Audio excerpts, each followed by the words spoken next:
Assalamualaikum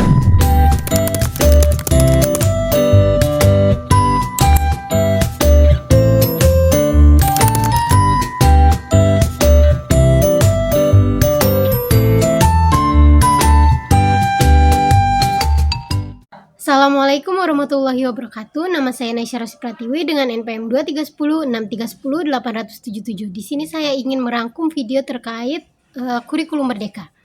Jadi setelah saya menyaksikan video tersebut memperkenalkan tentang kurikulum baru, yaitu kurikulum merdeka yang berpusat pada profil pelajar Pancasila. Nah, kurikulum ini menguraikan 3 komponen struktur kurikulum. Yang pertama ada intrakurikuler, kokurikuler, dan ekstrakurikuler. Nah, komponen intrakurikuler ini meliputi kompetensi pembelajaran, isi pembelajaran, dan beban belajar. Kompetensi belajar diartikan sebagai kemampuan yang harus diperoleh dan dikuasai oleh siswa setelah menyelesaikan proses pembelajaran. Kompetensi tersebut dituangkan dalam bentuk capaian pembelajaran yang baru-baru ini dikeluarkan melalui peraturan baru. Nah, capaian pembelajaran selanjutnya akan dipecah menjadi rangkaian tujuan pembelajaran dan modul pengajaran.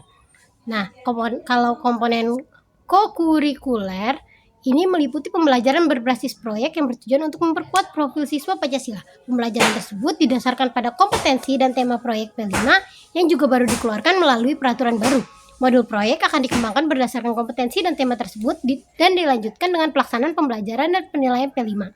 Nah, video tersebut juga membahas tentang berbagai peraturan dan pedoman dan sumber daya yang tersedia untuk mendukung implementasi kurikulum merdeka.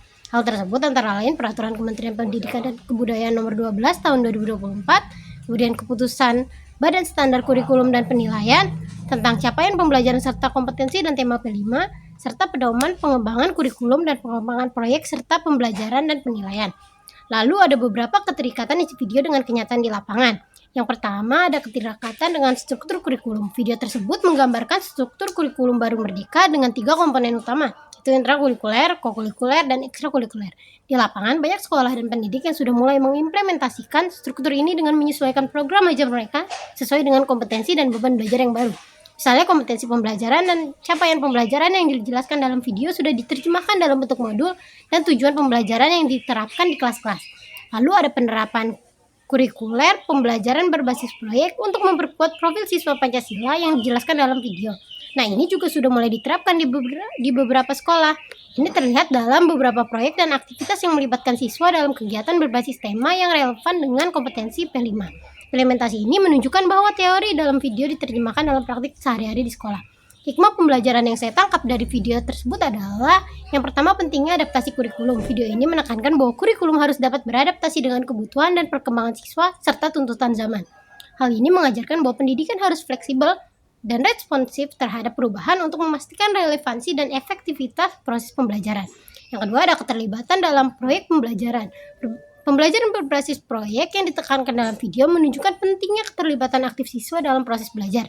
Ini mengajarkan bahwa siswa belajar lebih efektif ketika mereka terlibat langsung dalam proyek yang memadukan teori dengan praktik nyata, meningkatkan keterampilan praktis dan pemahaman mereka. Secara keseluruhan, video ini memberikan wawasan tentang bagaimana kurikulum baru merdeka diimplementasikan dan memberikan pelajaran berharga tentang pentingnya adaptasi, keterlibatan siswa, dan regulasi dalam pendidikan. Sekian yang dapat saya sampaikan. Apabila ada kekurangan kata dan informasi, mohon dimaafkan. Assalamualaikum warahmatullahi wabarakatuh.